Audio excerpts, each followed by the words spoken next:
तुम्ही आता फिजिओथेरपीचा विषय काढला म्हणून एक किस्सा त्याबद्दलही तुम्हाला सांगावा असं वाटतं. तुमच्याकडे खूप किस्से ओके सांगा.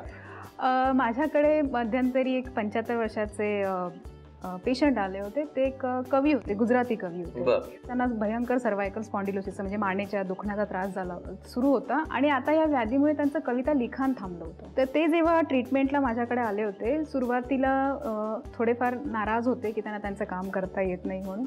आणि मग हळूहळू त्यांच्या ट्रीटमेंटला सुरुवात झाली. थोडा त्यांना प्रतिसादही दिसू लागला त्यांच्या ट्रीटमेंटमध्ये. आणि मग मी सुरुवात केली त्यांना थोडंसं एकदा दोनदा की त्यांना एकदा पेन दिला होता आणि त्यांना नुसतं सांगितलं की रेखाटा काहीतरी तुम्हाला जे काय लिहिता येते ते.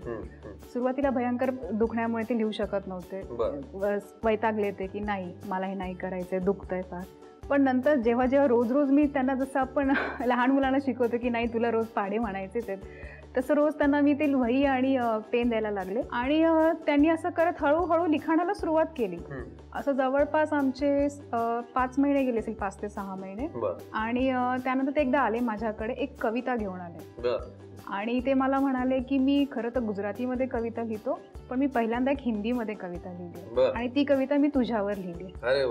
तर मला ते इतका आनंद झाला. भले ते अक्षर अजूनही खूप व्यवस्थित नव्हतं, पण बऱ्यापैकी वाचण्यात उभारी मिळणं मनाला की आपण लिहू शकतो, आपण परत त्या सिच्युएशन पर्यंत जाऊ शकतो. नक्कीच नक्कीच आपल्यात सुधारणा करू शकतो.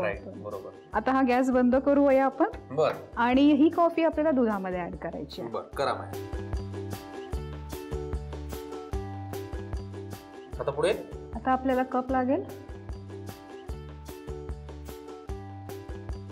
आता आपण व्हिपिंग क्रीम वापरणार आहोत. पायपिंग बॅग लागेल मला.